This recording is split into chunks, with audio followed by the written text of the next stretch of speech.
गुरुवार के दिन भगवान विष्णु की यह कथा सुनने से मनुष्य का भाग्य बदल जाता है। जो व्यक्ति यह कथा श्रद्धा और विश्वास से सुनता है, उसके जीवन के सभी दुहक, बाधाएं और विपत्तियां दूर हो जाती हैं।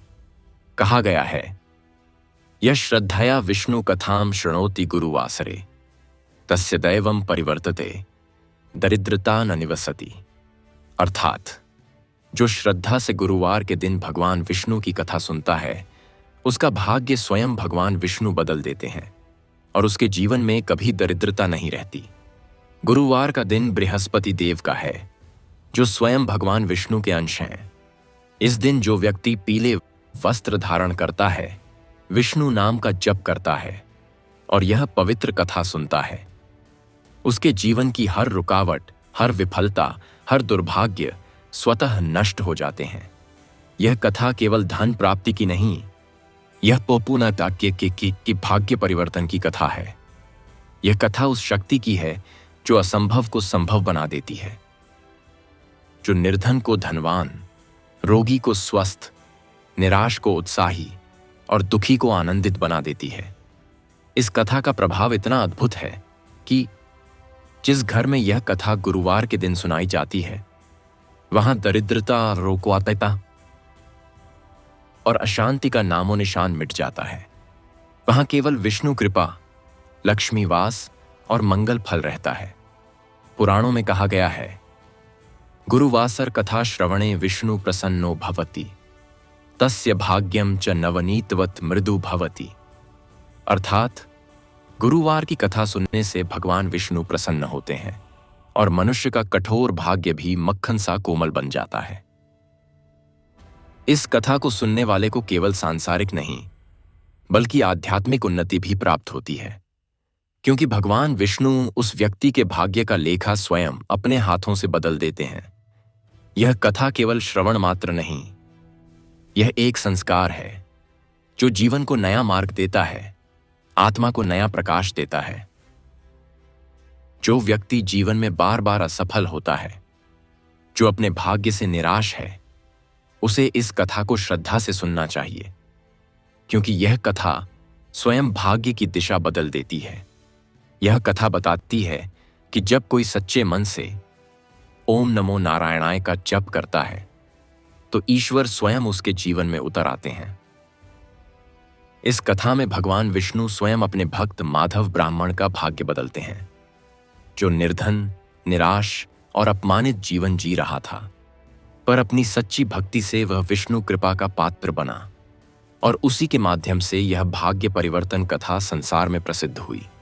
अंतिम संदेश, जो व्यक्ति गुरुवार को यह कथा सुनता है, जो पीले वस्त्र पहनकर भगवान विष्णु का नाम जप करता है और कथा के अंत में दीपक जलाकर प्रणाम करता है, उसका भाग्य उसी क्षण बदल जाता है। गुरुवार का यह व्रत, विष्णु कथा का यह श्रवण और सच्चे मन की प्रार्थना, यही वह त्रिवेणी है जो जीवन को अंधकार से प्रकाश में ले जाती है। विष्णु भाग्य परिवर्तन कथा भाग 1, निर्धन माधव की व्यथा और भगवान विष्णु का प्रथम संकेत। यह कथा पुराणकालीन भाव और भाषा में है, कोई आधुनिकता नहीं। यह कथा लहर की तरह प्रवाहित है, जिसमें विश्वास, दुहख और विष्णु कृपा का मिलन है। पुरातन काल की बात है, जब पृथ्वी पर धर्म का प्रकाश मंद मंद टिमटिमा रहा था, जब वृक्षों पर कोयल गाती थी, नदियां निर्मल जल से लहराती थीं और मनुष्य के मन में ईश्वर के प्रति विश्वास अब भी जीवित था। उस समय उत्तर भारत के एक छोटे ग्राम शुक्लपुर में एक ब्राह्मण रहता था, जिसका नाम माधव था। वह जन्म से ही धार्मिक, त्यप्रिय, प्रकार्त्यपीय और शांत स्वभाव का व्यक्ति था। उसका जीवन वेदों और पूजा में बीतता था। उसकी वाणी में मिठास थी, पर उसका जीवन निर्धनता से भरा था। माधव दिन भर ग्राम के बच्चों को धर्म की बातें सिखाता, शाम को तुलसी के पास दीप जलाता और भगवान विष्णु का नाम लेता। परंतु जितना वह श्रद्धा से कर्म करता, उतना ही उसके जीवन में कष्ट बढ़ते जाते। उसका घर टूटी हुई मिट्टी की झोंपड़ी थी। न धन था, न अन्न और न वस्त्रों का वैभव। उसकी पत्नी किरणमयी अत्यंत पतिव्रता स्त्री थी। वह भी हर प्रातः तुलसी को जल देती, परंतु मन में निराशा बढ़ती जा रही थी। एक दिन उसने कहा, स्वामी, आप दिन रात पूजा करते हैं, व्रत करते हैं, फिर भी हमें अन्न तक नहीं मिलता। क्या हमारे जीवन में ईश्वर ने सुख लिखना ही भूल गए? माधव ने शांत स्वर में उत्तर दिया, देवी, मनुष्य अपने कर्मों का फल भोगता है, परंतु जो भक्ति से कभी पीछे नहीं हटता, उसका भाग्य स्वयं भगवान लिखते हैं। शायद समय आने वाला है जब हमारी किस्मत बदलेगी। किरणमयी ने धीरे से कहा, स्वामी, जब वह समय आए तब तक क्या हम भूख से लड़ते रहें? माधव ने मुस्कुराकर कहा, भूख शरीर की होती है देवी, पर विश्वास आत्मा का होता है। जब आत्मा मजबूत है तब शरीर की भूख भी सहनीय हो जाती है। दिन बीतते गए पर स्थिति नहीं बदली। एक दिन ऐसा आया जब घर में न अन्न था, न अग्नि और न आशा। सूर्य अस्त हुआ और रात्रि ने अंधकार फैला दिया। उस रात माधव गंगा तट की ओर चल पड़ा। गंगा का जल चांदनी में चमक रहा था। वह तट पर बैठा और मिट्टी से एक छोटा दीप बनाया। उसने उसमें तिल का तेल डाला, एक बत्ती रखी, तुलसी पत्र चढ़ाया और हाथ जोड़कर बोला, हे विष्णु, मैं जानता हूं कि मनुष्य अपने कर्मों से भाग्य लिखता है, पर यदि आपकी कृपा हो तो भाग्य भी बदल सकता है। मैं धन नहीं चाहता, बस इतना चाहता हूं कि मेरी किस्मत में भक्ति स्थायी रहे। यदि मेरी आस्था सच्ची है तो मेरी किस्मत बदल दीजिए, यदि नहीं तो मुझे भक्ति से भी वंचित कर दीजिए। वही आवा आंसुओं से भीग गया। चांदनी में उसकी परछाई गंगा पर पड़ रही थीं। अचानक गंगा की लहरों में एक हलचल हुई, जैसे किसी ने जल में दीपक डाला हो। तभी वहां एक प्रकाश फैल गया। माधव ने आंखें मलीं। देखा, गंगा के बीचों बीच एक दिव्य पुरुष खड़े हैं। उनके शरीर से प्रकाश निकल रहा है। हाथ में कमंडल और पीला कमल है। उनका स्वर गंभीर था पर कोमल। उन्होंने कहा, वत्स माधव, तेरी पुकार विष्णु तक पहुंच चुकी है। तेरे भाग्य का परिवर्तन निश्चित है, परंतु पहले तेरी परीक्षा होगी। जो भक्ति की राह पर चलता है उसे अपने विश्वास का प्रमाण देना पड़ता है। माधव ने भूमि पर सिर झुका दिया और बोला, मुनिवर, मैं किसी भी परीक्षा के लिए तैयार हूं। कृपा कर बताइए मुझे क्या करना होगा। दिव्य पुरुष ने कहा, अगले 7 गुरुवारों तक उपवास कर, पीले वस्त्र धारण कर, तुलसी पत्र और चने की दाल से विष्णु की पूजा कर। प्रत्येक व्रत के दिन भगवान विष्णु की कथा सुनना और एक दीपक जलाना। जब 7वां व्रत पूर्ण होगा तब स्वयं विष्णु तेरे भाग्य का लेखा बदल देंगे। माधव की आंखों में आशा का दीप जल उठा। उसने कहा, मुनिवर, मैं आज ही संकल्प करता हूं। दिव्य पुरुष ने मुस्कुराकर कहा, याद रखो वत्स, यह व्रत केवल शरीर का उपवास नहीं, मन का संयम है। जो श्रद्धा रखेगा वही फल पाएगा। इतना कहकर वे धीरे धीरे जल में विलीन हो गए। माधव देर तक वहीं बैठा रहा। उसकी आंखों से आंसू बहते रहे, पर हृदय में अब एक अनोखी शांति थी। उसे लगा जैसे वर्षों की निराशा धुल गई हो। वह गंगा जल में हाथ डालकर बोला, प्रभु, आज आपने मुझे नया जीवन दिया है। अब मैं आपके वचन का पालन करूंगा। अगले दिन भोर होते ही वह घर लौटा। उसकी पत्नी ने पूछा, स्वामी, आप रात भर कहां थे? मैं बहुत चिंतित थी। माधव ने कहा, देवी, आज मुझे भगवान का आदेश मिला है। अगले 7 गुरुवार मैं व्रत करूंगा। आज पहला गुरुवार है। किरणमयी ने पूछा, पर अन्न कहां से आएगा? पूजा के लिए क्या होगा? माधव ने कहा, भक्ति में जो अर्पण किया जाता है वही पर्याप्त होता है। ईश्वर भाव देखते हैं, वस्तु नहीं। उसने मिट्टी से भगवान विष्णु की मूर्ति बनाई, तुलसी पत्र रखे और दीपक जलाया। स्वयं भूखा रहा, पर पूरे दिन पूजा में लीन रहा। सूर्य अस्त हुआ तो उसके हृदय में संतोष था कि उसने पहला गुरुवार व्रत पूरा कर लिया। रात्रि के तीसरे प्रहर में माधव को किसी ने पुकारा। वह उठा और देखा, द्वार पर वही दिव्य पुरुष खड़े हैं जिनसे वह गंगा तट पर मिला था। उनके हाथ में एक छोटा दीपक था जिसकी लौ सुनहरी थी। उन्होंने कहा, वत्स माधव, यह दीपक ले लो।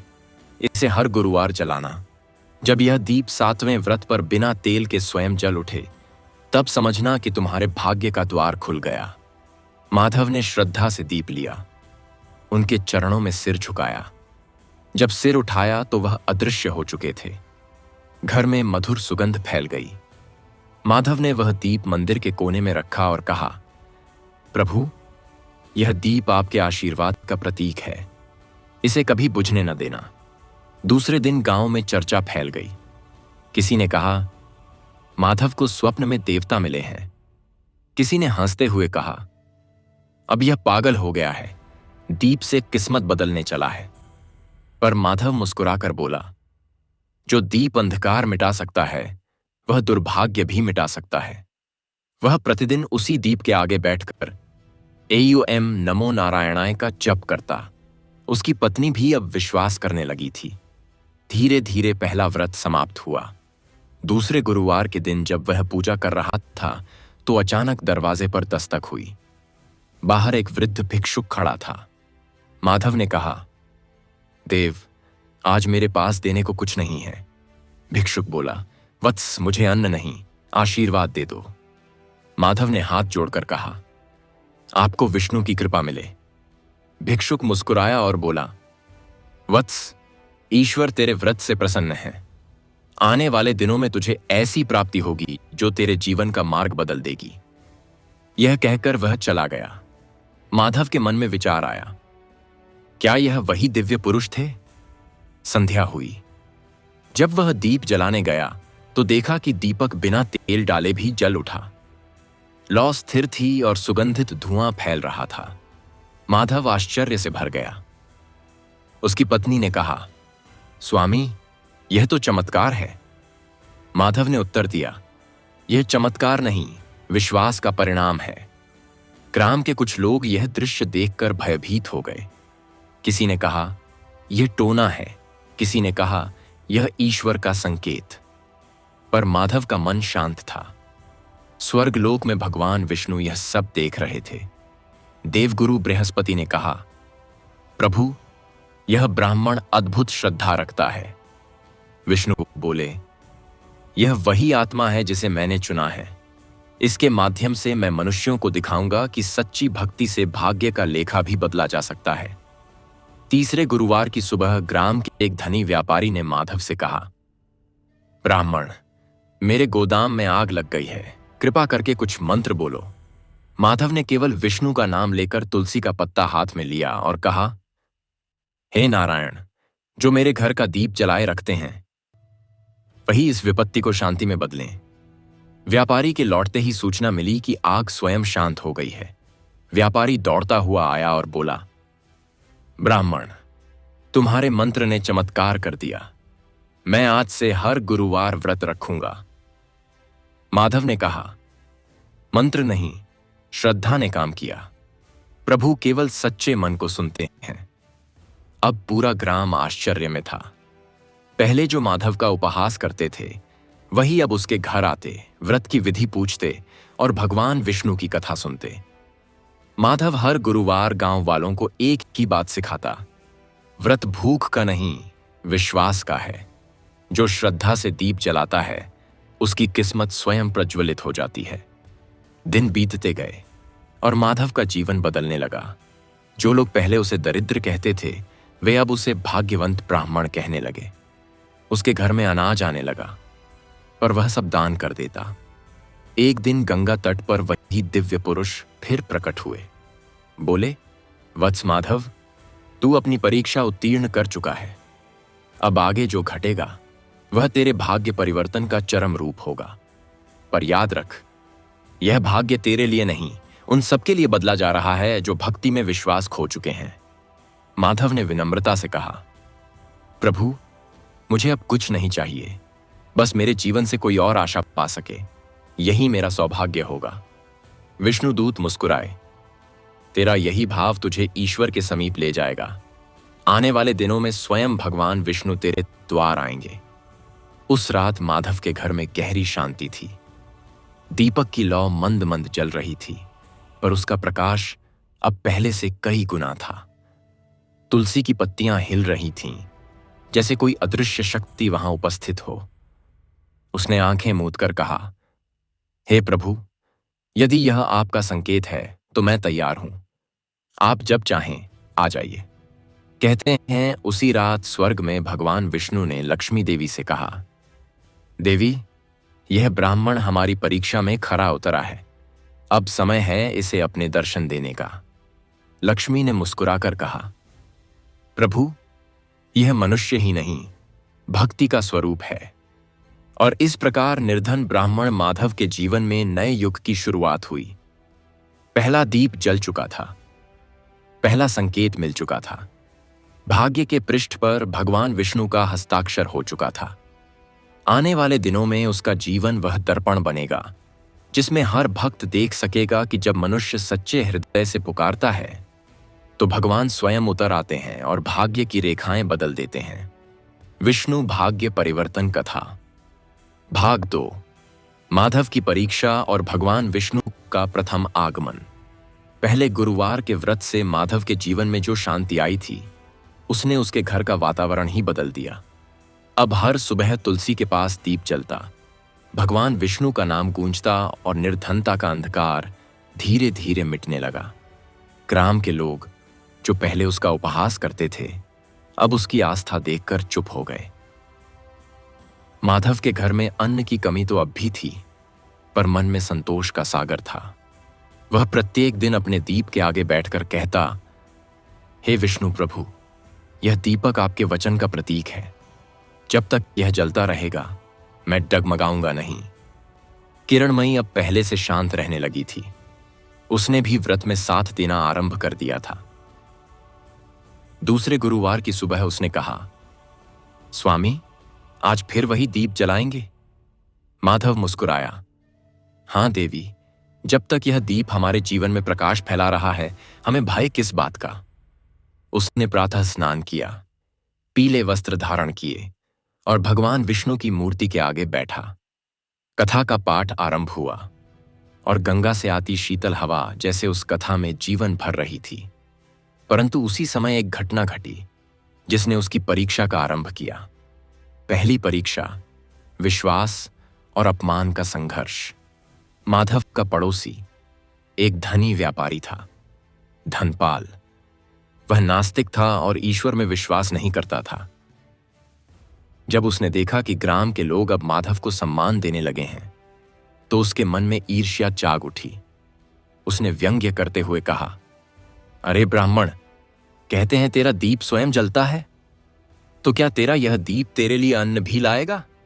माधव ने शांत स्वर में कहा, व्यापारी, यह दीप भगवान की कृपा का प्रतीक है।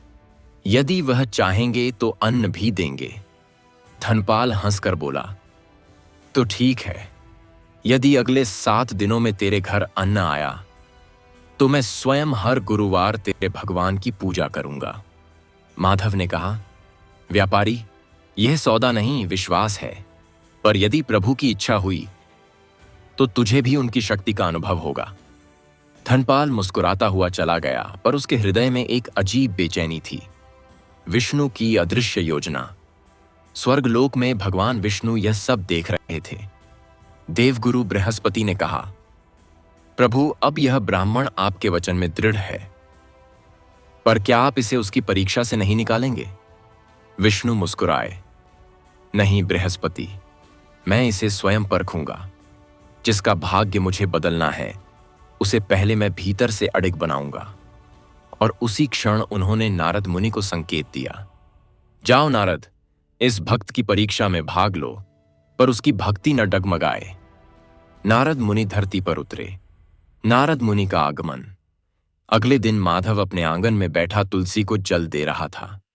तब एक वृद्ध सन्यासी उसके द्वार पर आए। माधव ने तुरंत उठकर प्रणाम किया। स्वागत है मुनिवर, कृपया आशीर्वाद दें। सन्यासी बोले, वत्स, मुझे थोड़ी छाया चाहिए, मैं थका हूं। माधव ने अपनी चटाई बिछाई और उन्हें बैठाया। फिर बोला, मुनिवर, घर में देने को कुछ नहीं है, पर मन से आपकी सेवा करूंगा। सन्यासी ने कहा, वत्स, सेवा तो तेरे भाव में है, पर मैं तुझसे एक प्रश्न पूछूं। तू निर्धन होकर भी हर गुरुवार उपवास क्यों करता है? क्या ईश्वर ने तुझे कभी कुछ दिया? माधव ने मुस्कुराकर कहा, मुनिवर, मैं ईश्वर से पाने के लिए नहीं, उन्हें याद करने के लिए व्रत करता हूं। जिस दिन उनका नाम छोड़ दूं, उसी दिन मैं सच्चे अर्थों में निर्धन हो जाऊंगा। सन्यासी की आंखों में चमक आई। वह बोले, वत्स, तेरा यही उत्तर तेरे भाग्य का द्वार खोलेगा। इतना कहकर वे अदृश्य हो गए। माधव ने समझ लिया कि यह कोई सामान्य सन्यासी नहीं थे। उसके हृदय में भक्ति का प्रवाह और प्रबल हो गया। दूसरी परीक्षा, निर्धनता की चरम सीमा। 13 गुरुवार आया। माधव और उसकी पत्नी दोनों उपवास पर थे। उस दिन गांव में भीषण वर्षा हुई।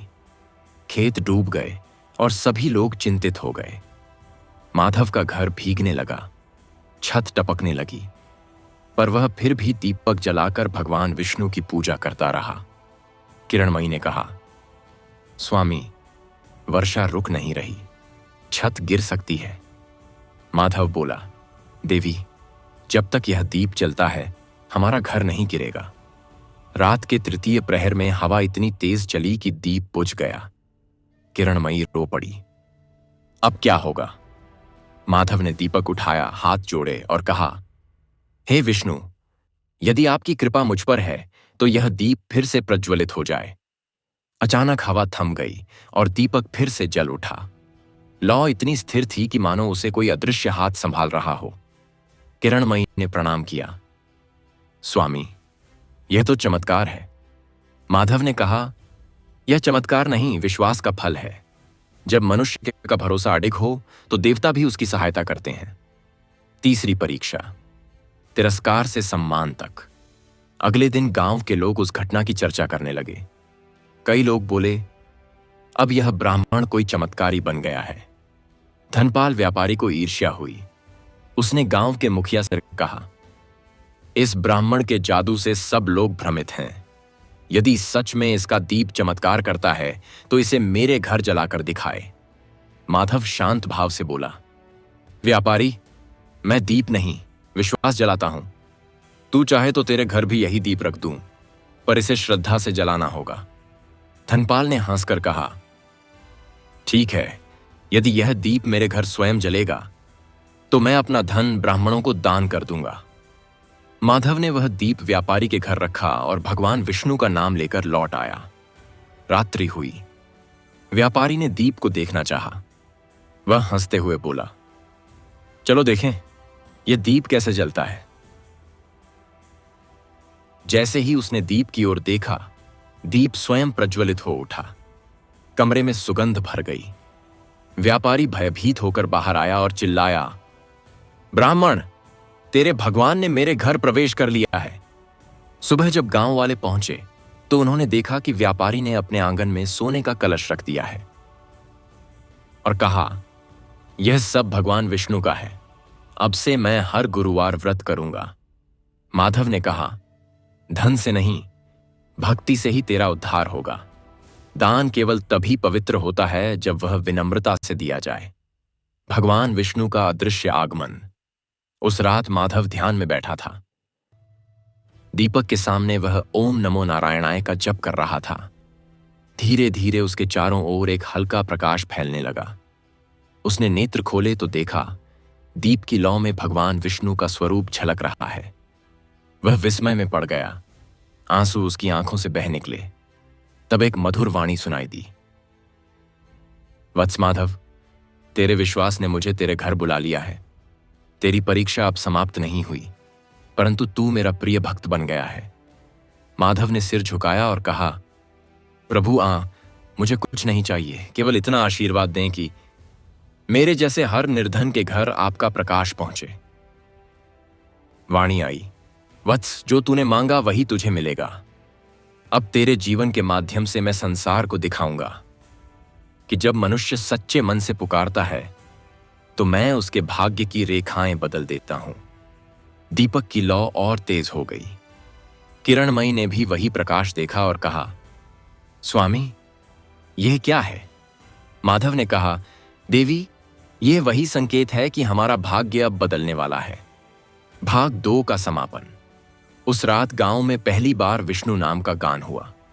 लोगों ने कहा, माधव का दीप अब पूरे गांव का दीप बन गया है।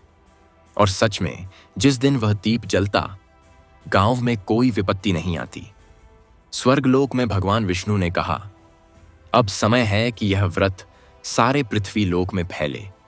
यह माधव केवल भक्त नहीं, मेरे वचन का साक्षी बनेगा। इस प्रकार दूसरा गुरुवार व्रत समाप्त हुआ। पर यह अंत नहीं, बल्कि वह आरंभ था जहां किस्मत सच में पलटने लगी थी। क्योंकि अब स्वयं भगवान विष्णु माधव के जीवन में उतरने वाले थे, मानव के रूप में, उसकी अगली परीक्षा के लिए। विष्णु भाग्य परिवर्तन कथा भाग 3। भगवान विष्णु का मानव रूप में आगमन और माधव की करुण परीक्षा। रात का दूसरा प्रहर था। गंगा के किनारे स्थित वह छोटा सा गांव शुक्लपुर अब शांति में डूबा हुआ था। माधव के घर में दीपक की लौ मंद मंद जल रही थी। उस लौ की चमक अब पहले से कहीं अधिक थी, जैसे उसमें कोई दैवीय शक्ति समा गई हो। माधव ध्यानस्थ बैठा था। मन में एक ही भाव था, प्रभु, जब तक जीवन है यह दीप बुझने न पाए। अचानक एक मधुर सुगंध पूरे आंगन में फैल गई। किरणमयी ने पूछा, स्वामी, यह कैसी गंध है? ऐसा लगता है जैसे मंदिर की आरती हो रही हो। माधव ने कहा, देवी, यह ईश्वर का संकेत है। आज कुछ अद्भुत होने वाला है। विष्णु का मानव रूप में आगमन। अगली सुबह जब सूर्य उदित हुआ, तब गांव के मार्ग पर एक अपरिचित यात्री आया। उसने साधारण वस्त्र पहने थे, हाथ में कमंडल था और चेहरे पर तेज ऐसा कि कोई सीधा देख न सके। उसके नेत्र गहरे नीले थे और मुस्कान में अनोखी शांति थी। वह धीरे धीरे माधव के द्वार पर आया और बोला, ब्राह्मण, क्या इस घर में मुझे थोड़ा जल और छाया मिलेगी? माधव तुरंत उठा, चरणों में झुका और बोला, देव, यह मेरा घर नहीं, आपका ही निवास है। कृपया भीतर पधारिए। किरणमयी ने तुरंत आसन बिछाया और जल लाकर दिया। अतिथि ने जल ग्रहण किया और शांत स्वर में कहा, वत्स, तुझे देखकर लगता है कि तू केवल ब्राह्मण नहीं, एक साधक भी है। तेरे घर में यह दीप कौन सा है जो निरंतर जलता रहता है? माधव ने मुस्कुराकर कहा, देव, यह दीप भगवान विष्णु की कृपा का प्रतीक है। मैंने इसे 7 व्रतों के संकल्प में जलाया है। कहा गया है कि जब यह बिना तेल के स्वयं जलेगा, तब मेरा भाग्य बदल जाएगा। अतिथि की मुस्कान और गहरी हो गई। उन्होंने कहा, वत्स, यदि यह दीप तेरे भाग्य का प्रतीक है, तो क्या तू अपने अन्न का आधा भाग किसी अज्ञात को दे सकेगा? माधव ने बिना सोचे उत्तर दिया, देव, यह घर और अन्न मेरा नहीं, भगवान का है। यदि वे चाहें कि मैं दान दूं, तो मैं संकोच क्यों करूं? अतिथि बोले, तो आज मुझे कुछ अन्न दो।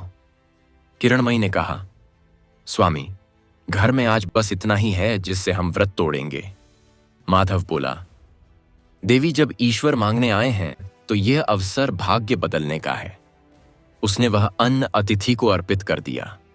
अतिथि ने आशीर्वाद दिया, वत्स, आज तूने वह दान दिया है जिसे देवता भी कठिन मानते हैं। तेरा जीवन अब बदलने वाला है। यह कहकर वह अतिथि चला गया। पर जैसे ही वह मोड़ ओर को पहुंचा, वह शरीर प्रकाश में बदल गया और आकाश में विलीन हो गया। उसके स्थान पर बस सुनहरी रोशनी शेष रही। माधव ने यह दृश्य देखा। उसकी आंखों से आंसू बह निकले। वह बोला, हे प्रभु, क्या यह आप थे? किरणमयी बोली, स्वामी, मैंने उस अतिथि के पैर नहीं देखे। वह भूमि को नहीं छू रहे थे। यह तो निश्चित ही भगवान विष्णु ही थे। भाग्य परिवर्तन की शुरुआत। अगले दिन प्रातःकाल गांव के ही कुछ लोग माधव के घर आए। वे बोले, ब्राह्मण, तुम्हारे द्वार के पास से गंगा का जल बहकर एक सोने की माला निकाल कर आया है। लोग कह रहे हैं कि यह तुम्हारे लिए आया है। माधव ने देखा, वह वही दिशा थी जहां अतिथि गया था। उसने हाथ जोड़कर कहा, यह मेरा नहीं, भगवान का प्रसाद है। माला से दिव्य सुगंध उठ रही थी। उसने उसे विष्णु मूर्ति के गले में पहनाया और कहा, प्रभु, आपने मुझे संकेत दिया है। मैं अब केवल आपका सेवक हूं। गांव के लोग चकित थे। धनपाल व्यापारी ने कहा, ब्राह्मण, यह तो चमत्कार है। जो अन्न तूने दान किया वह तेरे लिए स्वर्ण बनकर लौटा। माधव बोला, यह चमत्कार नहीं, यह करुणा है। भगवान तब देते हैं जब मनुष्य देने की क्षमता में भी विश्वास रखता है। तीसरी परीक्षा, श्रद्धा बनाम मोह। समय बीता। चौथा गुरुवार आया। अब माधव के घर में अन्न की कमी नहीं थी, परंतु उसी समय उसके मन में एक नया विचार आया। क्या मैं यह व्रत केवल इसलिए कर रहा हूं कि मेरा भाग्य बदल जाए? उसके हृदय में प्रश्न उठा, क्या मेरी भक्ति शुद्ध है? उस रात वह ध्यान में बैठा और बोला, प्रभु, यदि मेरी भक्ति में स्वार्थ है तो कृपा कर मेरी सारी प्राप्ति छीन लीजिए। रात्रि में उसे स्वप्न हुआ। भगवान विष्णु ने कहा, वत्स माधव, जो त्याग कर भी प्रेम रखे वही सच्चा भक्त है। मैं तेरी परीक्षा लूंगा, पर तू भयभीत मत होना। अगले दिन गांव के मुखिया ने माधव से कहा, ब्राह्मण, राजा ने तुम्हें दरबार में बुलाया है। वह तुम्हारे व्रत से प्रभावित हैं। माधव दरबार पहुंचा। राजा ने कहा, ब्राह्मण, मैंने सुना है तेरा दीप स्वयं जलता है। यदि ऐसा है तो इसे मेरे महल में रख दो, ताकि मेरा भाग्य भी बदल जाए। माधव बोला, राजन, यह दीप भक्ति का प्रतीक है, आदेश का नहीं। यह श्रद्धा से जलता है, वैभव से नहीं। राजा हंसा, फिर भी इसे ले आओ। यदि यह न जला तो तुझे दंड दूंगा। माधव शांत रहा। उसने दीप उठाया और कहा, प्रभु, यह आपकी परीक्षा है। महल पहुंचा। दीप को मंदिर में रखकर उसने आंखें मूंदी और मंत्र बोला, एयूएम नमो नारायणाय। सभी लोग देख रहे थे। कुछ क्षणों तक दीप शांत रहा, फिर उसकी लौ स्वयं प्रज्वलित हो गई। राजा सिंहासन से उठ खड़ा हुआ। यह असंभव है। माधव बोला, राजन, जहां विश्वास होता है वहां असंभव नहीं रहता। राजा ने श्रद्धा से प्रणाम किया और कहा, ब्राह्मण, अब से तेरे व्रत को राजकीय व्रत घोषित किया जाएगा। हर घर में गुरुवार को दीप जलाया जाएगा। विष्णु का वरदान। उस रात माधव के घर फिर वही प्रकाश फैला। भगवान विष्णु का स्वर गूंजा, वत्स माधव, तेरी परीक्षा पूर्ण हुई। अब तेरा भाग्य बदल गया है। अब तेरे जीवन में कोई कमी नहीं रहेगी। पर याद रख, यह समृद्धि तेरे लिए नहीं, तेरे माध्यम से अन्यों के लिए है। तेरे घर का दीप अब सबका दीप बनेगा। माधव ने कहा, प्रभु, यदि आप मुझसे प्रसन्न हैं तो मुझे यह वर दीजिए कि जब तक यह पृथ्वी रहे गुरुवार का व्रत जीवित रहे। विष्णु बोले, तथास्तु। तेरे व्रत से यह संसार प्रकाश पाएगा। जो मनुष्य इस कथा को सुनेगा उसका भाग्य स्वयं परिवर्तित होगा। दीपक की लौ अब स्वर्ण सी चमक उठी। किरणमयी की आंखें आंसुओं से भर गईं। उसने कहा, स्वामी, आज हमारे जीवन की रात समाप्त हो गई। माधव बोला, नहीं देवी, यह तो आरंभ है। अब यह दीप हर घर में जलेगा। भाग 3 का समापन। गांव में अब हर घर में गुरुवार को दीप जलने लगा। जो निर्धन थे वे संपन्न हुए, जो रोगी थे वे स्वस्थ हुए, जो निराश थे उनके जीवन में नया उत्साह आया। लोग कहते थे, यह सब माधव ब्राह्मण के व्रत का प्रभाव है। पर माधव कहता, नहीं, यह मेरा नहीं, भगवान विष्णु की कृपा का फल है। किसी एक का भाग्य बदले तो यह ईश्वर का संकेत होता है कि वह संसार का भाग्य बदलना चाहते हैं। स्वर्गलोक में देवगुरु बृहस्पति ने विष्णु से कहा, प्रभु, आपके इस भक्त ने धरती को फिर से भक्ति से भर दिया। विष्णु मुस्कुराए और बोले, यह कथा अब अमर होगी। जो इसे सुनेगा उसका भाग्य भी बदलेगा। इस प्रकार भगवान विष्णु के प्रथम मानव रूप में आगमन से माधव का जीवन प्रकाश से भर गया। पर यह अंत नहीं था। अगले भाग में वही भगवान विष्णु उसे एक ऐसे निर्णय के सामने खड़ा करेंगे जहां उसे त्याग, कर्तव्य और प्रेम में से एक को चुनना होगा। विष्णु भाग्य परिवर्तन कथा भाग 4। माधव का लोक कल्याण और विष्णु का आदेश। समय बीतता गया। अब माधव का जीवन साधना से परिपूर्ण हो चुका था। ग्राम का वातावरण बदल गया था। जहां पहले उपहास था, वहां अब हर द्वार पर गुरुवार का दीप जलने लगा। लोगों के घरों में सुख आया, फसलों में हरियाली लौटी और गांव का नाम दूर दूर तक प्रसिद्ध हो गया। माधव अब भी उसी सादगी में जीवन व्यतीत करता था। वह कहता, प्रभु ने मुझे केवल माध्यम बनाया है, मैं कारण नहीं। परंतु भगवान विष्णु के मन में अब एक नई योजना थी। वह चाहते थे कि माधव की भक्ति अब केवल एक गांव तक सीमित न रहे, बल्कि पूरे लोक तक फैले। स्वप्न में विष्णु का आदेश। एक रात माधव गहरी साधना में लीन था। अचानक उसके सामने आकाश का द्वार खुला और उसी दिव्य प्रकाश में भगवान विष्णु प्रकट हुए। उनके साथ लक्ष्मी देवी भी थीं। उनका मुख चंद्र समान उज्ज्वल था और चारों ओर शंख और मृदंग की ध्वनि गूंज रही थी। माधव भूमि पर दंडवत हो गया। उसकी आंखों से आंसू बहने लगे। भगवान ने कहा, वत्स माधव, उठो, तेरी साधना से मैं प्रसन्न हूं।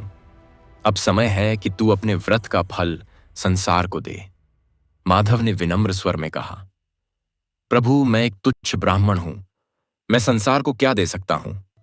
भगवान बोले, वत्स, जब मैं तेरे घर में अतिथि बनकर आया तब तूने अपना सब कुछ अर्पण कर दिया था। अब मैं तुझे वह शक्ति देता हूं कि जहां जहां तू जाएगा वहां यह व्रत जीवित होगा। हर घर में गुरुवार को दीप जलेगा। हर मनुष्य का भाग्य बदलेगा। तू अब विष्णु व्रत प्रवर्तक कहलाएगा। माधव की आंखें झिलमिला उठीं। वह बोला, प्रभु, यदि यह आपका आदेश है तो यह जीवन आपका है, पर एक निवेदन है, इस व्रत की महिमा केवल मनुष्य के सुख के लिए नहीं, उनके मन के उद्धार के लिए हो। भगवान विष्णु मुस्कुराए। तथास्तु।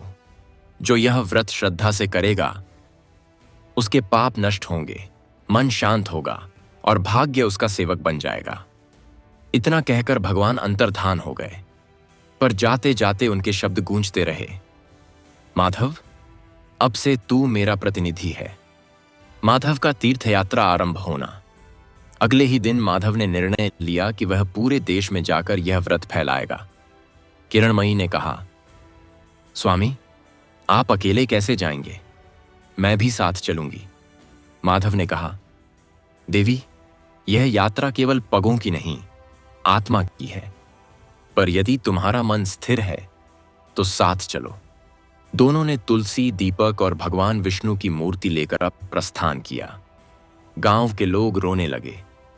धनपाल व्यापारी ने कहा, ब्राह्मण, तू जा रहा है, पर तेरा दीप हमारे पास रहेगा। हम हर गुरुवार इसे जलाते रहेंगे। माधव ने आशीर्वाद दिया, याद रखना, दीप तेल से नहीं, श्रद्धा से जलता है। वे आगे बढ़े, खेतों, नदियों, जंगलों और नगरों से होते हुए। जहां भी जाते लोग उनसे यह कथा सुनते, व्रत रखते और भाग्य बदलने लगता। पहली यात्रा, विदर्भ का नगर। वे सबसे पहले विदर्भ पहुंचे। वहां के राजा सत्यकेतु बड़े घमंडी थे। जब उन्हें पता चला कि कोई ब्राह्मण भाग्य बदलने का व्रत फैला रहा है तो उन्होंने सैनिक भेजे, उसे बुलाओ, मैं उसका चमत्कार देखना चाहता हूं। माधव दरबार पहुंचा। राजा ने व्यंग्य से कहा, कहते हैं तू भाग्य बदल देता है। यदि सच है तो मेरे राज्य की वर्षा रुकी हुई है, उसे बुला दे। माधव ने शांत भाव से कहा, राजन, वर्षा बुलाने की शक्ति मेरे में नहीं, मेरे प्रभु में है। पर यदि तेरा मन सच्चा है तो दीप जला और श्रद्धा से भगवान विष्णु का नाम ले। राजा ने कहा, ठीक है, मैं तेरे कहने पर दीप जलाता हूं। दीप जलाया गया और माधव ने मंत्र बोले, एयुएम नमो नारायणाय। हे विष्णु, यदि यह राजा अपने अभिमान से मुक्त हुआ है तो पृथ्वी पर वर्षा हो। कुछ क्षणों में आकाश काला हो गया, बिजली चमकी और वर्षा होने लगी। राजा सिंहासन से उठ खड़ा हुआ और बोला, हे ब्राह्मण, मैं तेरी भक्ति के आगे नतमस्तक हूं। अब से यह व्रत मेरे राज्य का नियम होगा। माधव ने कहा, राजन, व्रत नियम नहीं, भावना है। जब तक मन में अहंकार रहेगा, व्रत केवल दिखावा रहेगा। राजा ने सिर झुका दिया। दूसरी यात्रा, तपोवन का चमत्कार। माधव आगे बढ़ा और एक घने वन में पहुंचा। वहां कुछ तपस्वी रहते थे जो केवल योग में लीन रहते, परंतु उनमें भी अहंकार था। उन्होंने कहा, हम तप करते हैं, व्रत नहीं। व्रत तो उन स्त्रियों के लिए है जिन्हें घर में रहना होता है। माधव ने मुस्कुराकर कहा, मुनियों, तप बिना भक्ति अधूरा है। व्रत केवल शरीर नहीं, आत्मा को भी संयमित करता है। वे बोले, यदि तेरे व्रत में इतनी शक्ति है तो इस सूखे वृक्ष को हरा कर दिखा। माधव ने दीप जलाया और विष्णु का नाम लिया। क्षण भर में वृक्ष पर नई पत्तियां निकल आईं। मुनि चकित रह गए। उन्होंने कहा, ब्राह्मण, हमें क्षमा कर। तेरे व्रत में जो शक्ति है वह केवल ईश्वर के सच्चे दास में होती है। माधव ने कहा, मैं दास नहीं, कण हूं। भगवान के नाम में ही यह सामर्थ्य है। तीसरी यात्रा, निर्धन विधवा का उद्धार। कई महीनों बाद माधव एक गांव पहुंचा जहां एक विधवा स्त्री सुभद्रा रहती थी। उसके 3 बच्चे थे और घर में अन्न का एक दाना नहीं। वह रोते हुए बोली, ब्राह्मण, मैं भाग्यहीन हूं। मेरे बच्चों को भूख लगी है, मेरे पास देने को कुछ नहीं। माधव ने कहा, देवी, निराश मत हो। आज गुरुवार है, चलो भगवान विष्णु का दीप जलाते हैं। सुभद्रा ने कहा, तेल कहां से लाऊं? माधव ने कहा, तेरी आंखों के आंसू ही आज तेल बनेंगे। उसने रोते हुए दीपक में आंसू गिराए और भगवान का नाम लिया। दीपक जल उठा और कुछ देर में दरवाजे पर किसी ने दस्तक दी। बाहर एक व्यापारी खड़ा था। माता, यह अन्न तुम्हारे नाम लिखा था। किसी अज्ञात ने मेरे स्वप्न में कहा कि इसे तेरे घर पहुंचा दूं। सुभद्रा रो पड़ी। माधव ने कहा, देवी, यह है विष्णु का व्रत। जहां आंसू हैं वहां उनका करुणा जल पहुंचता है। विष्णु का पुनः दर्शन। रात्रि में माधव विश्राम कर रहा था। तभी वही दिव्य प्रकाश उसके सामने प्रकट हुआ। भगवान विष्णु बोले, वत्स, तूने मेरा आदेश पूर्ण किया। अब यह व्रत पृथ्वी पर स्थायी हो गया है। हर गुरुवार जब कोई दीप जलाएगा तो उस दीप की लौ में तेरा आशीर्वाद भी रहेगा। माधव ने कहा, प्रभु, मुझे इतना वर दीजिए कि मेरा नाम मिट जाए पर व्रत अमर रहे। भगवान बोले, वत्स, तेरा नाम नहीं मिटेगा। जब भी कोई इस व्रत की कथा सुनेगा, तेरी भक्ति का स्मरण उसके हृदय में जगेगा। माधव ने हाथ जोड़कर कहा, प्रभु, अब मेरी अंतिम इच्छा है कि मेरे गांव शुक्लपुर में यह दीप कभी न बुझे। विष्णु बोले, तथास्तु। जब तक पृथ्वी पर गुरुवार रहेगा, तेरे गांव में वह दीप सदा चमकता रहेगा। भाग 4 का समापन। इस प्रकार माधव अपने प्रभु के आदेश से विष्णु व्रत प्रवर्तक कहलाया। जहां भी वह गया वहां लोगों की किस्मत बदली। उसके नाम से मंदिर बने, पर वह स्वयं विनम्र रहा। वह कहता, किस्मत बदलना मेरा कार्य नहीं, विश्वास जगाना मेरा धर्म है। स्वर्गलोक में देवगुरु बृहस्पति, यह ब्राह्मण अब देवता समान हो गया है। विष्णु बोले, नहीं बृहस्पति, यह तो मनुष्य के भीतर छिपे प्रकाश का उदाहरण है। जिस दिन हर मनुष्य अपने भीतर का दीप जलाएगा, उस दिन किसी को भाग्य बदलने की आवश्यकता नहीं होगी। और इस प्रकार विष्णु भाग्य परिवर्तन कथा का यह 4था अध्याय समाप्त हुआ, जहां भगवान विष्णु ने अपने भक्त को भक्ति से कर्म और कर्म से लोक कल्याण का मार्ग दिखाया।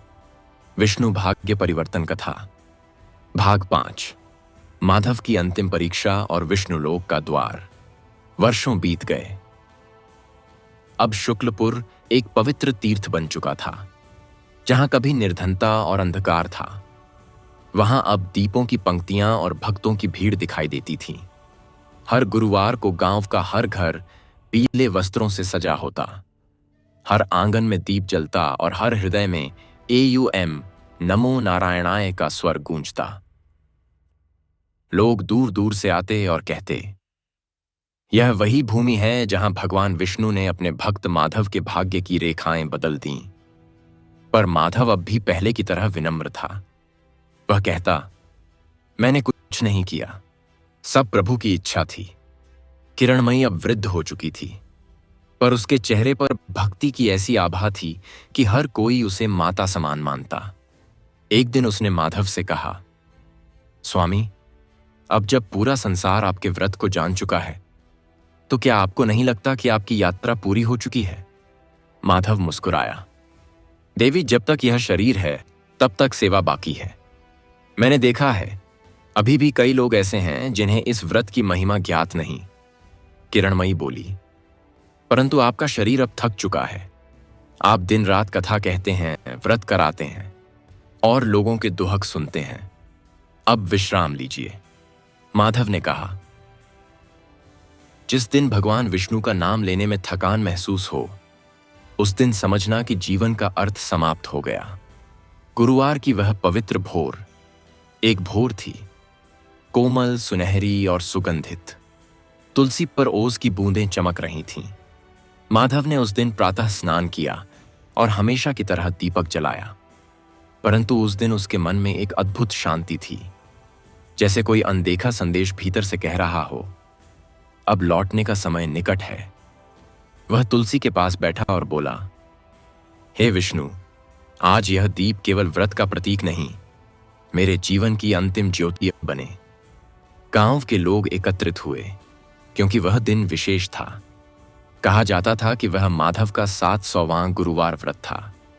700 व्रत। यह सुनकर हर कोई आश्चर्य करता था कि कोई मनुष्य इतनी निरंतर भक्ति कैसे कर सकता है।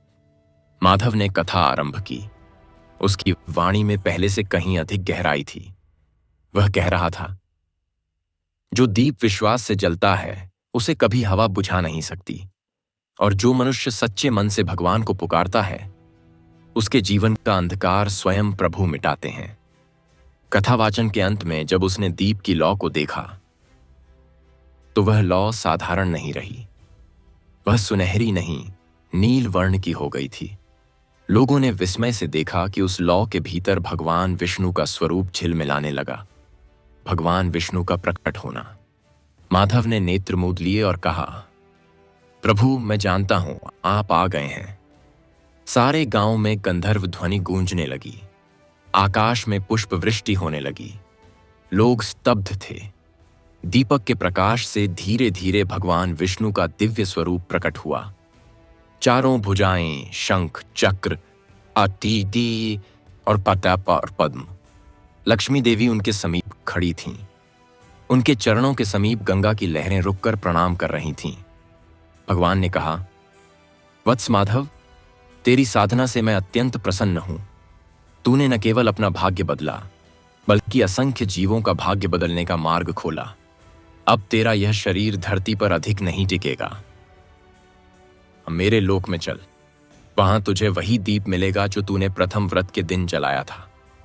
माधव भूमि पर दंडवत हो गया। उसकी आंखों से आंसू झरते रहे। वह बोला, प्रभु, यह शरीर आपकी सेवा में समर्पित है, परंतु एक विनती है, जब मैं चला जाऊं तब इस गांव का दीप कभी न बुझे।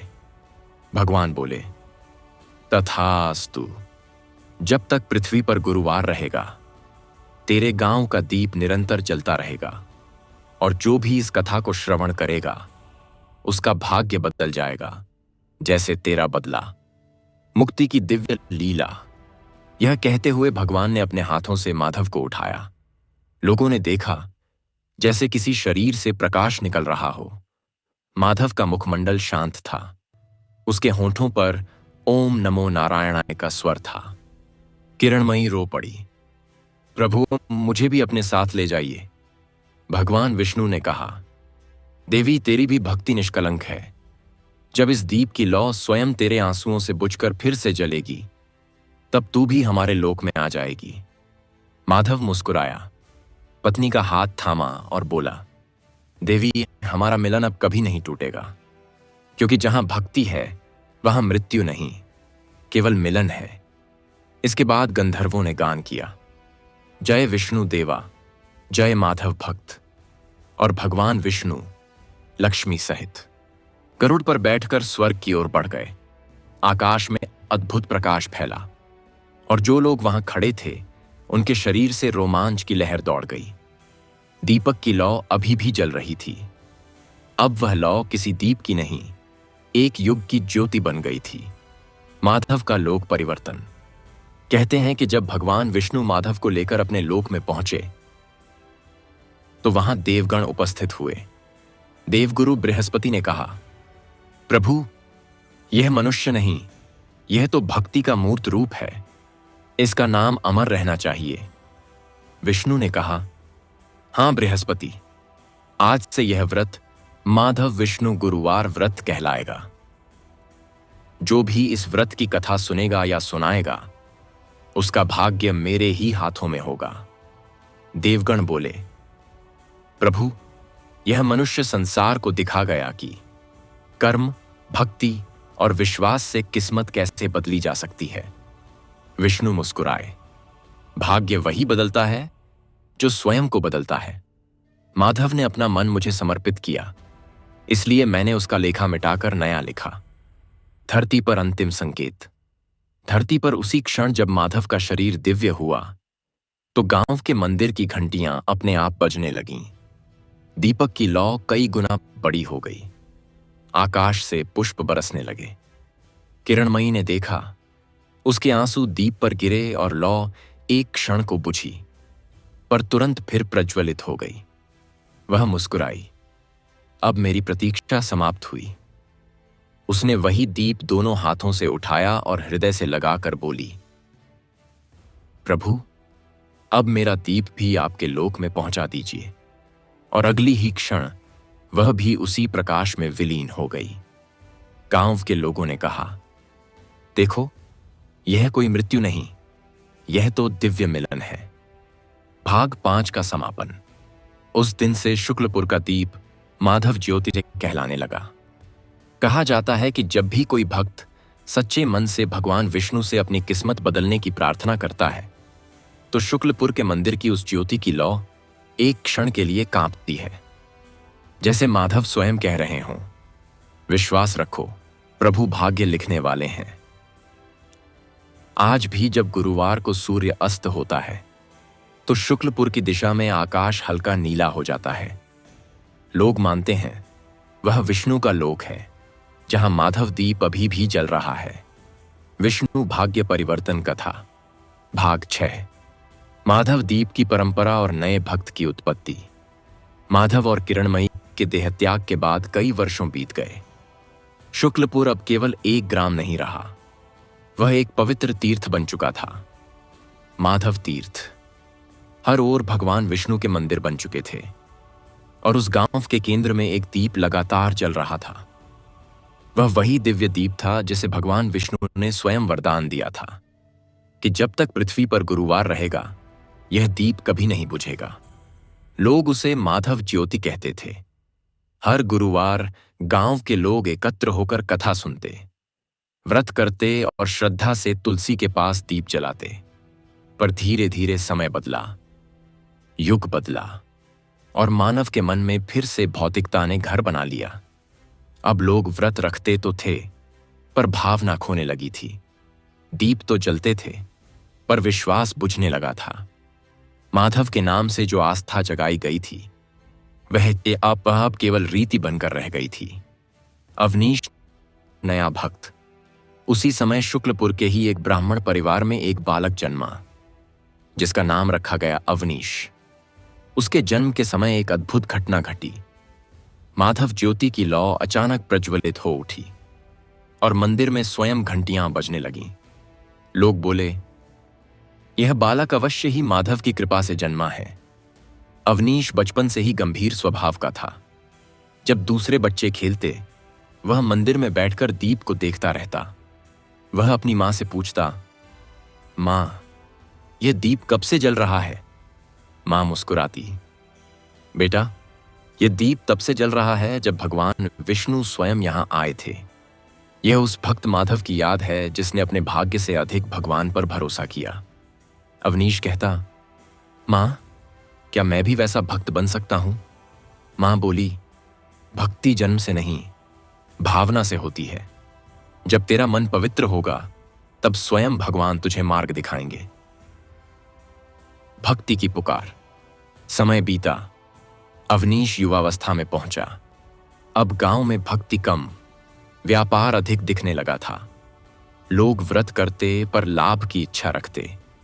माधव ज्योति का दीप अब भी जलता था, पर उसके आगे अब व्यापारियों के सोने के दीपदान, मालाओं और उपहारों का ढेर लगा रहता। अवनीश को यह देखकर पीड़ा होती। वह सोचता, क्या यह वही दीप है जिसे माधव ने आंसुओं से जलाया था? क्या यह व्रत अब केवल धन का साधन बन गया है? एक रात वह मंदिर में बैठा और दीप से बोला, हे माधव ज्योति, यदि तुम सच में ईश्वर का प्रतीक हो तो मुझे संकेत दो। मुझे क्या करना चाहिए? उस क्षण हवा थम गई। दीपक की लौ कांपी और उसमें से मंद मंद प्रकाश फैलने लगा। उसने सुना, एक कोमल वाणी जैसे भीतर से बोल रही हो, वत्स अवनीश, भक्ति को फिर से जीवित करना तेरा धर्म है। अब तुझ पर वही दायित्व है जो कभी माधव पर था। वह चौंका। उसके शरीर में कंपकंपी दौड़ गई। उसने प्रणाम किया और कहा, प्रभु, यदि यह आपकी इच्छा है तो मैं वही करूंगा। मैं यह व्रत फिर से जीवित करूंगा। जहां भी वह गया वहां लोगों की किस्मत बदली। उसके नाम से मंदिर बने, पर वह स्वयं विनम्र रहा। वह कहता, किस्मत बदलना मेरा कार्य नहीं, विश्वास जगाना मेरा धर्म है। स्वर्गलोक में देवगुरु बृहस्पति ने विष्णु से कहा, प्रभु, यह ब्राह्मण अब देवता समान हो गया है। विष्णु बोले, नहीं बृहस्पति, यह तो मनुष्य के भीतर छिपे प्रकाश का उदाहरण है। जिस दिन हर मनुष्य अपने भीतर का दीप जलाएगा, उस दिन किसी को भाग्य बदलने की आवश्यकता नहीं होगी। और इस प्रकार विष्णु भाग्य परिवर्तन कथा का यह चौथा अध्याय समाप्त हुआ, जहां भगवान विष्णु ने अपने भक्त को भक्ति से कर्म और कर्म से लोक कल्याण का मार्ग दिखाया। विष्णु भाग्य परिवर्तन कथा भाग 5। माधव की अंतिम परीक्षा और विष्णुलोक का द्वार। वर्षों बीत गए। अब शुक्लपुर एक पवित्र तीर्थ बन चुका था। जहां कभी निर्धनता और अंधकार था, वहां अब दीपों की पंक्तियां और भक्तों की भीड़ दिखाई देती थी। हर गुरुवार को गांव का हर घर पीले वस्त्रों से सजा होता। हर आंगन में दीप जलता और हर हृदय में AUM नमो नारायणाय का स्वर गूंजता। लोग दूर दूर से आते और कहते, यह वही भूमि है जहां भगवान विष्णु ने अपने भक्त माधव के भाग्य की रेखाएं बदल दीं। पर माधव अब भी पहले की तरह विनम्र था। वह कहता, मैंने कुछ नहीं किया, सब प्रभु की इच्छा थी। किरणमयी अब वृद्ध हो चुकी थी, पर उसके चेहरे पर भक्ति की ऐसी आभा थी कि हर कोई उसे माता समान मानता। एक दिन उसने माधव से कहा, स्वामी, अब जब पूरा संसार आपके व्रत को जान चुका है, तो क्या आपको नहीं लगता कि आपकी यात्रा पूरी हो चुकी है? माधव मुस्कुराया, देवी, जब तक यह शरीर है तब तक सेवा बाकी है। मैंने देखा है, अभी भी कई लोग ऐसे हैं जिन्हें इस व्रत की महिमा ज्ञात नहीं। किरणमयी बोली, परंतु आपका शरीर अब थक चुका है। आप दिन रात कथा कहते हैं, व्रत कराते हैं और लोगों के दुहक सुनते हैं। अब विश्राम लीजिए। माधव ने कहा, जिस दिन भगवान विष्णु का नाम लेने में थकान महसूस हो, उस दिन समझना कि जीवन का अर्थ समाप्त हो गया। गुरुवार की वह पवित्र भोर एक भोर थी, कोमल, सुनहरी और सुगंधित। तुलसी पर ओस की बूंदें चमक रही थीं। माधव ने उस दिन प्रातः स्नान किया और हमेशा की तरह दीपक जलाया, परंतु उस दिन उसके मन में एक अद्भुत शांति थी, जैसे कोई अनदेखा संदेश भीतर से कह रहा हो, अब लौटने का समय निकट है। वह तुलसी के पास बैठा और बोला, हे विष्णु, आज यह दीप केवल व्रत का प्रतीक नहीं, मेरे जीवन की अंतिम ज्योति बने। गांव के लोग एकत्रित हुए क्योंकि वह दिन विशेष था। कहा जाता था कि वह माधव का 700वां गुरुवार व्रत था। 700 व्रत। यह सुनकर हर कोई आश्चर्य करता था कि कोई मनुष्य इतनी निरंतर भक्ति कैसे कर सकता है। माधव ने कथा आरंभ की। उसकी वाणी में पहले से कहीं अधिक गहराई थी। वह कह रहा था, जो दीप विश्वास से जलता है उसे कभी हवा बुझा नहीं सकती, और जो मनुष्य सच्चे मन से भगवान को पुकारता है उसके जीवन का अंधकार स्वयं प्रभु मिटाते हैं। कथावाचन के अंत में जब उसने दीप की लौ को देखा तो वह लौ साधारण नहीं रही। वह सुनहरी नहीं, नील वर्ण की हो गई थी। लोगों ने विस्मय से देखा कि उस लौ के भीतर भगवान विष्णु का स्वरूप झिलमिलाने लगा। भगवान विष्णु का प्रकट होना। माधव ने नेत्र मूंद लिए और कहा, प्रभु, मैं जानता हूं आप आ गए हैं। सारे गांव में गंधर्व ध्वनि गूंजने लगी। आकाश में पुष्प वृष्टि होने लगी। लोग स्तब्ध थे।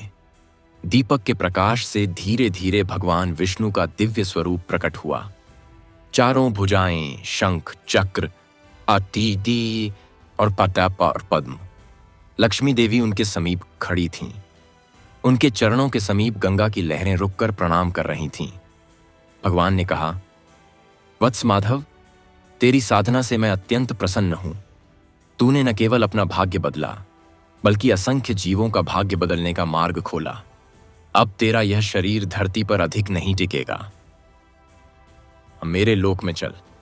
वहां तुझे वही दीप मिलेगा जो तूने प्रथम व्रत के दिन जलाया था। माधव भूमि पर दंडवत हो गया। उसकी आंखों से आंसू झरते रहे। वह बोला, प्रभु, यह शरीर आपकी सेवा में समर्पित है, परंतु एक विनती है, जब मैं चला जाऊं तब इस गांव का दीप कभी न बुझे। भगवान बोले, तथास्तु। जब तक पृथ्वी पर गुरुवार रहेगा तेरे गांव का दीप निरंतर जलता रहेगा, और जो भी इस कथा को श्रवण करेगा उसका भाग्य बदल जाएगा, जैसे तेरा बदला। मुक्ति की दिव्य लीला। यह कहते हुए भगवान ने अपने हाथों से माधव को उठाया। लोगों ने देखा जैसे किसी शरीर से प्रकाश निकल रहा हो। माधव का मुखमंडल शांत था। उसके होठों पर ओम नमो नारायणाय का स्वर था। किरणमयी रो पड़ी, प्रभु, मुझे भी अपने साथ ले जाइए। भगवान विष्णु ने कहा, देवी, तेरी भी भक्ति निष्कलंक है। जब इस दीप की लौ स्वयं तेरे आंसुओं से बुझकर फिर से जलेगी तब तू भी हमारे लोक में आ जाएगी। माधव मुस्कुराया, पत्नी का हाथ थामा और बोला, देवी, हमारा मिलन अब कभी नहीं टूटेगा, क्योंकि जहां भक्ति है वहां मृत्यु नहीं, केवल मिलन है। इसके बाद गंधर्वों ने गान किया, जय विष्णु देवा, जय माधव भक्त। और भगवान विष्णु लक्ष्मी सहित गरुड़ पर बैठकर स्वर्ग की ओर बढ़ गए। आकाश में अद्भुत प्रकाश फैला, और जो लोग वहां खड़े थे उनके शरीर से रोमांच की लहर दौड़ गई। दीपक की लौ अभी भी जल रही थी। अब वह लौ किसी दीप की नहीं, एक युग की ज्योति बन गई थी। माधव का लोक परिवर्तन। कहते हैं कि जब भगवान विष्णु माधव को लेकर अपने लोक में पहुंचे तो वहां देवगण उपस्थित हुए।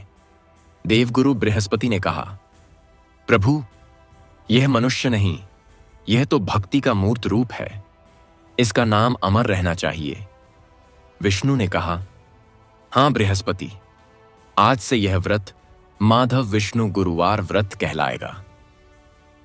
जो भी इस व्रत की कथा सुनेगा या सुनाएगा उसका भाग्य मेरे ही हाथों में होगा। देवगण बोले, प्रभु, यह मनुष्य संसार को दिखा गया कि कर्म, भक्ति और विश्वास से किस्मत कैसे बदली जा सकती है। विष्णु मुस्कुराए, भाग्य वही बदलता है जो स्वयं को बदलता है। माधव ने अपना मन मुझे समर्पित किया, इसलिए मैंने उसका लेखा मिटाकर नया लिखा। धरती पर अंतिम संकेत। धरती पर उसी क्षण जब माधव का शरीर दिव्य हुआ तो गांव के मंदिर की घंटियां अपने आप बजने लगीं। दीपक की लौ कई गुना बड़ी हो गई। आकाश से पुष्प बरसने लगे। किरणमयी ने देखा, उसके आंसू दीप पर गिरे और लौ एक क्षण को बुझी, पर तुरंत फिर प्रज्वलित हो गई। वह मुस्कुराई। अब मेरी प्रतीक्षा समाप्त हुई। उसने वही दीप दोनों हाथों से उठाया और हृदय से लगाकर बोली, प्रभु, अब मेरा दीप भी आपके लोक में पहुंचा दीजिए। और अगली ही क्षण वह भी उसी प्रकाश में विलीन हो गई। गांव के लोगों ने कहा, देखो, यह कोई मृत्यु नहीं, यह तो दिव्य मिलन है। भाग 5 का समापन। उस दिन से शुक्लपुर का दीप माधव ज्योति से कहलाने लगा। कहा जाता है कि जब भी कोई भक्त सच्चे मन से भगवान विष्णु से अपनी किस्मत बदलने की प्रार्थना करता है, तो शुक्लपुर के मंदिर की उस ज्योति की लौ एक क्षण के लिए कांपती है, जैसे माधव स्वयं कह रहे हों, विश्वास रखो, प्रभु भाग्य लिखने वाले हैं। आज भी जब गुरुवार को सूर्य अस्त होता है, तो शुक्लपुर की दिशा में आकाश हल्का नीला हो जाता है। लोग मानते हैं वह विष्णु का लोक है, जहां माधव दीप अभी भी जल रहा है। विष्णु भाग्य परिवर्तन कथा, भाग 6। माधव दीप की परंपरा और नए भक्त की उत्पत्ति। माधव और किरणमयी के देहत्याग के बाद कई वर्षों बीत गए। शुक्लपुर अब केवल एक ग्राम नहीं रहा, वह एक पवित्र तीर्थ बन चुका था। माधव तीर्थ।